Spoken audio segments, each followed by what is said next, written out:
ಜಗತ್ತಿನಲ್ಲೇ ಅತ್ಯಂತ ಶ್ರೇಷ್ಠವಾದ ಪ್ರೀತಿ ಅಂದರೆ ಅದು ತಾಯಿ ಪ್ರೀತಿ. ತಾಯಿ ಪ್ರೀತಿಗೆ ಮತ್ತೊಂದು ಹೋಲಿಕೆ ಇಲ್ಲ, ಯಾಕೆಂದರೆ ಅದರ ಮುಂದೆ ಮತ್ತೊಂದು ಯಾವುದೊಂದು ನಿಲ್ಲೋದು ಇಲ್ಲ. ಅಂತಹ ಶ್ರೇಷ್ಠ ತಾಯಿ ಪ್ರೀತಿಯನ್ನು ಪ್ರದರ್ಶಿಸ್ತಕ್ಕಂತಹ ಒಂದು ಚಿಕ್ಕ ಕತೆ ಇದಾಗಿದೆ. ಒಂದೂರಿನಲ್ಲಿ ಒಬ್ಬ ಮಹಿಳೆ ಇರ್ತಾಳೆ. ಆ ಮಹಿಳೆಗೆ ಪತಿ ತೀರಿ ಹೋಗಿರ್ತಾನೆ ಮತ್ತು ಆ ಮಹಿಳೆಗೆ ಒಂದು ಕಣ್ಣು ಕೂಡ ಇರೋದಿಲ್ಲ. ಅವಳಿಗೆ ಒಬ್ಬ ಮಗ ಇರ್ತಾನೆ. ಆ ಮಗನನ್ನ ಅತ್ಯಂತ ಪ್ರೀತಿಯಾಗಿ ಆ ಮಹಿಳೆ ಸಾಕ್ತಾ ಇರ್ತಾಳೆ. ತನ್ನ ಸರ್ವಸ್ವವನ್ನು ಆ ಮಗುವಿಗೆ ದಾರಿ ಎಳೆದು ಆ ಮಗುವನ್ನ ಉನ್ನತ ಮಟ್ಟದಲ್ಲಿ ನೋಡಬೇಕು ಅಂತ ಹೇಳಿ ಶ್ರಮ ಪಡ್ತಾಳೆ. ನಂತರ ಆ ಮಗುವನ್ನ ಅವಳು ಶಾಲೆಗೆ ಸೇರಿಸ್ತಾಳೆ. ಈಗ ಶಾಲೆಗೆ ಸೇರಿಸಿ ಆ ಮಗುವನ್ನ ಶಾಲೆಗೆ ಬಿಟ್ಟು ಬರಲಿಕ್ಕೆ ತೆರಳುತ್ತಾ ಇರ್ತಾಳೆ. ಆದ್ರೆ ಮಗು ತಾಯಿ ಒಂದು ಕಣ್ಣಿನವಳಾಗಿದ್ದರಿಂದಾಗಿ ತಾಯಿಯನ್ನು ಶಾಲೆಯ ಬಳಿ ಬರದಂತೆ ಕೇಳಿಕೊಳ್ಳುತ್ತದೆ. ಆದರೆ ಮಗುವಿನ ಹಿತವೇ ತನ್ನ ಹಿತವೆಂದು ಭಾವಿಸಿದಂತ ತಾಯಿ ಶಾಲೆಯ ಬಳಿಗೆ ಹೋಗದೆ ದೂರದಿಂದಲೇ ಮಗುವನ್ನು ಶಾಲೆಗೆ ತಂದು ಬಿಟ್ಟು ಹೋಗ್ತಾ ಇರ್ತಾಳೆ. ನಂತರ ಮಗ ಆ ಆಟದಲ್ಲಿ ಪಾಲ್ಗೊಂಡು ಉತ್ತಮವಾದ ಪ್ರದರ್ಶನವನ್ನ ನೀಡಿ ಅಲ್ಲಿ ಗೆಲುವನ್ನ ಸಾಧಿಸ್ತಾನೆ. ಆಗ ಮಗನ ಪ್ರಶಸ್ತಿಯನ್ನು ಪಡೆಯುವುದನ್ನ ನೋಡ್ಲಿಕ್ಕೆ ತಾಯಿ ಹೊರಡ್ತಾಳೆ. ಆಗಲೂ ಕೂಡ ಮಗ, ಅಮ್ಮ ನೀನು ಅಲ್ಲಿಗೆ ಬರಬೇಡ, ನೀನು ಬಂದಿದ್ದೇ ಆದರೆ ನನ್ನನ್ನು ನನ್ನ ಗೆಳೆಯರು ಆಡಿಕೊಳ್ಳುತ್ತಾರೆ ಎಂದು ಹೇಳುತ್ತಾನೆ. ಅದರಿಂದಾಗಿ ತಾಯಿ ಆಗಲೂ ಕೂಡ ದೂರ ಉಳಿತಾಳೆ. ಆ ಮಟ್ಟದಲ್ಲಿ ಉತ್ತಮ ಅಂಕಗಳನ್ನ ಮಗು ಪಡೆದರೂ ಕೂಡ ಒಂದು ಕಣ್ಣಿನ ಕಾರಣದಿಂದಾಗಿ ತಾಯಿಯನ್ನದು ದೂರವೇ ಇಡುತ್ತದೆ. ನಂತರ ಉತ್ತಮವಾದಂತಹ ಡಿಗ್ರಿ ಎಕ್ಸಾಮ್ಗಳಲ್ಲಿ ಹೆಚ್ಚು ಅಂಕಗಳನ್ನು ಪಡೆದು ಡಿಗ್ರಿಗಳನ್ನು ಪಡೆದರೂ ಕೂಡ ಆ ಒಂದು ಕಾರ್ಯಕ್ರಮದಲ್ಲಿ ತಾಯಿ ಪಾಲ್ಗೊಳ್ಳಿಕ್ಕೆ ಸಾಧ್ಯವಾಗೋದಿಲ್ಲ. ನಂತರ ಅವನು ಸರ್ಕಾರಿ ಉದ್ಯೋಗವನ್ನು ಪಡೆದುಕೊಂಡಾಗಲೂ ಕೂಡ ಒಂದು ಕಣ್ಣಿನ ಕಾರಣದಿಂದಾಗಿಯೇ ತಾಯಿಯನ್ನು ಅವನು ದೂರ ಇಡ್ತಾ ಹೋಗ್ತಾನೆ.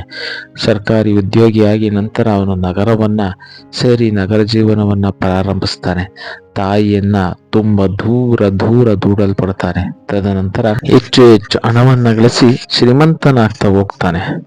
ತಾಯಿಯ ಒಂದು ನೆನಪುಗಳೇ ಅವನಿಗೆ ಕಾಡದಂತಾಗೋಗುತ್ತೆ.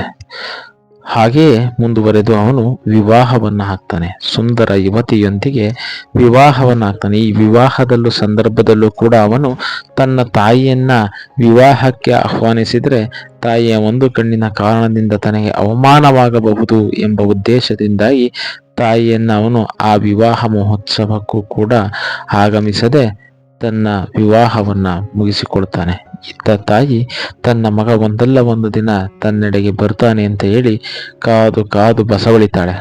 ಹೀಗೆ ಇರುವಂತ ಸಂದರ್ಭದಲ್ಲಿ ಆ ಯುವಕನ ಮಡದಿ ತನ್ನ ಅತ್ತೆಯೇ ಬೇಕೆಂದು ಪಟ್ಟುಹಿಡಿಯುತ್ತಾಳೆ. ಅವಳು ಉತ್ತಮ ಮನಸ್ಥಿತಿಯವಳಾಗಿದ್ದರು. ಹಾಗಾಗಿ ತನ್ನ ಅತ್ತೆಯನ್ನ ನೋಡಲೇಸ್ಕವಾಗಿ ತನ್ನ ಪತಿಯನ್ನ ಕರೆದುಕೊಂಡು ತಮ್ಮ ವಾಹನದಲ್ಲಿ ಹಳ್ಳಿಯ ಕಡೆ ಪ್ರಯಾಣವನ್ನ ಬೆಳೆಸುತ್ತಾಳೆ. ಹಾಗೆ ಪ್ರಯಾಣವನ್ನ ಮಾಡಿ ಹಳ್ಳಿಯ ಅತ್ತೆಯ ಮನೆ ಬಳಿಗೆ ಯುವತಿ ತನ್ನ ಪತಿಯೊಂದಿಗೆ ಬರ್ತಾಳೆ. ಇತ್ತ ಗಂಡ ಹೆಂಡತಿ ಇಬ್ಬರಿಗೂ ಕೂಡ ಅಲ್ಲಿ ಆಶ್ಚರ್ಯ ಕಾದಿತ್ತು. ಆ ಮನೆ ಬೀಗವಾಗಿತ್ತು, ಅಲ್ಲಿ ಯಾರೂ ಕೂಡ ವಾಸವಿರಲಿಲ್ಲ.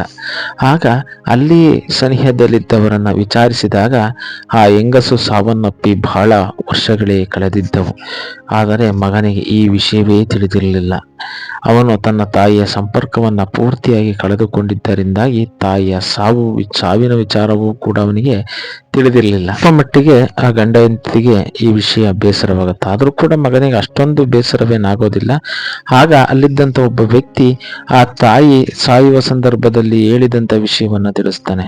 ಅವಳು ಒಂದು ಪತ್ರವನ್ನ ತನ್ನ ಒಂದು ಹಳೆಯ ಬೀರಿನಲ್ಲಿ ಎತ್ತಿಟ್ಟಿರ್ತಾಳೆ. ಅದನ್ನ ತನ್ನ ಮಗ ಬಂದಾಗ ನೀಡುವಂತೆ ಅವರಿಗೆ ತಿಳಿಸಿರ್ತಾರೆ.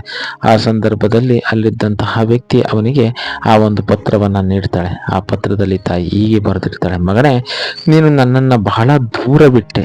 ಏಕೆ ದೂರ ಬಿಟ್ಟೆ ಅಂದ್ರೆ ನನಗೆ ಒಂದು ಕಣ್ಣಿಲ್ಲ ಎನ್ನುವ ಕಾರಣಕ್ಕಾಗಿ. ಆದರೆ ಮಗನೇ, ಕಣ್ಣು ಏಕೆ ಹೋಯಿತು ಎಂಬುದು ಇದುವರೆಗೂ ಕೂಡ ನಿನಗೆ ಗೊತ್ತಿಲ್ಲ. ಆ ಕಣ್ಣು ಹೋಗಲಿಕ್ಕೆ ಕಾರಣವಾದಂಥ ಅಂಶವನ್ನು ನಾನು ಈ ಪತ್ರದ ಮೂಲಕ ತಿಳಿಸಿದ್ದೇನೆ. ಇದನ್ನು ನಿನಗೆ ತಿಳಿಸಲೇಬೇಕು ಅಂತಕ್ಕಂಥ ಭಾವನೆ ನನಗೆ ಕಾಡ್ತು. ಅದಕ್ಕೋಸ್ಕರವಾಗಿ ಆ ಒಂದು ಕಣ್ಣು ನನ್ನಿಂದ ದೂರವಾಗಲು ಕಾರಣವಾದ ವಿಚಾರವನ್ನು ನಾನು ಹೇಳ್ತಾ ಇದ್ದೀನಿ ಪತ್ರದ ಮೂಲಕ ಅಂತ ತಾಯಿ ಪತ್ರದ ಮೂಲಕ ಆ ತಾಯಿಯ ಒಂದು ಕಣ್ಣು ಹೋಗ್ಲಿಕ್ಕೆ ಕಾರಣವಾದಂಥ ವಿಚಾರವನ್ನ ತಿಳಿಸಿರ್ತಾನೆ. ಮಗು, ನೀನು ಚಿಕ್ಕ ಹುಡುಗನಾಗಿದ್ದಾಗ ಬಹಳ ತುಂಟನಾಗಿದ್ದೆ. ಹೀಗೆ ಒಮ್ಮೆ ಆಟವಾಡುವ ಸಂದರ್ಭದಲ್ಲಿ ನಿನ್ನ ಕಣ್ಣಿಗೆ ಪೆಟ್ಟಾಗ್ತದೆ. ಆಗ ನಿನ್ನ ಕಣ್ಣಿಗೆ ಪೆಟ್ಟಾದಾಗ ನಾನು ಆಸ್ಪತ್ರೆಗೆ ನಿನ್ನನ್ನು ಕರೆದುಕೊಂಡು ಹೋಗ್ತೇನೆ. ಆಸ್ಪತ್ರೆಗೆ ಕರೆದುಕೊಂಡು ಹೋದಂಥ ಸಂದರ್ಭದಲ್ಲಿ ಅಲ್ಲಿದ್ದಂಥ ವೈದ್ಯರು, ಈ ಮಗುವಿಗೆ ಕಣ್ಣು ಬರೋದಿಲ್ಲ, ನಿಮ್ಮ ಕಣ್ಣನ್ನು ನೀಡಿದರೆ ಆ ಕಣ್ಣನ್ನು ಹಾಕಿ ಈ ಮಗುವಿಗೆ ಕಣ್ಣನ್ನು ತರಿಸ್ಬೋದು ಅಂತ ಹೇಳ್ತಾರೆ. ಆಗ ನಾನು ನನ್ನ ಒಂದು ಕಣ್ಣನ್ನು ನಿನಗೆ ನೀಡಿ ನಿನಗೆ ಕಣ್ಣು ಬರುವಂತೆ ಮಾಡಿದೆ. ಆದರೆ ಮಗು, ನೀನು ಈ ತ್ಯಾಗವನ್ನು ಮರೆತೆ. ನೀನು ಯಾವಾಗಲೂ ಕೂಡ ನನ್ನನ್ನು ಒಕ್ಕಣ್ಣಿ ಎಂದು ಪೀಡಿಸ್ತಾ ಇದ್ದೆ. ಒಂದು ಕಣ್ಣಿನ ತಾಯಿಯಿಂದ ದೂರ ಇಟ್ಟೆ. ಆದರೆ ನೀನು ಇವತ್ತು 2 ಕಣ್ಣುಗಳಿಂದ ಈ ಲೋಕವನ್ನು ನೋಡಲಿಕ್ಕೆ ಈ ದೃಶ್ಯ, ಆ ಘಟನೆಯೇ ಕಾರಣವಾಗಿದೆ. ಅದರಿಂದಾಗಿ ನನಗೆ ನಾನು ಒಂದು ಕಣ್ಣಿನವಳಾಗಿರೋದ್ರಿಂದ ಬೇಸರ ಇಲ್ಲ ಎಂದು ತಾಯಿ ತಿಳಿಸುತ್ತಾಳೆ. ಈ ವಿಚಾರವನ್ನು ತಿಳಿದಂತ ನಂತರ ಆ ವ್ಯಕ್ತಿ ಬಹಳ ಮೊರಗುತ್ತಾನೆ, ದುಃಖಿಸುತ್ತಾನೆ, ತನ್ನ ತಾಯಿ ಪ್ರೀತಿಯನ್ನು ನೆನೆದು ಬಹಳ ಪಡ್ತಾನೆ. ಆದರೆ ಈಗ ತನ್ನ ಪ್ರೀತಿಯನ್ನು ಹಂಚಿಕೊಳ್ಳಲು ಅವನಿಗೆ ತಾಯಿಯೇ ಇಲ್ಲ. ತಾಯಿ ಇದ್ದಂಥ ಸಂದರ್ಭದಲ್ಲಿ ಅವಳ ಪ್ರೀತಿ, ಅವಳ ತ್ಯಾಗ ಅವನಿಗೆ ಅರ್ಥವೇ ಆಗಲಿಲ್ಲ. ಈ ರೀತಿಯಾಗಿ ತಾಯಿಯ ಪ್ರೀತಿಯ ಹಿಂದಿನ ಹಲವಾರು ಅಂಶಗಳಿರ್ತವೆ. ಆ ತಾಯಿಯ ಪ್ರೀತಿಯನ್ನ ಇದ್ದಾಗಲೇ ಅವಳೊಂದಿಗೆ ಹಂಚಿಕೊಳ್ತಕ್ಕಂಥದ್ದು ಪ್ರತಿಯೊಂದು ಕರ್ತವ್ಯವಾಗಿದೆ.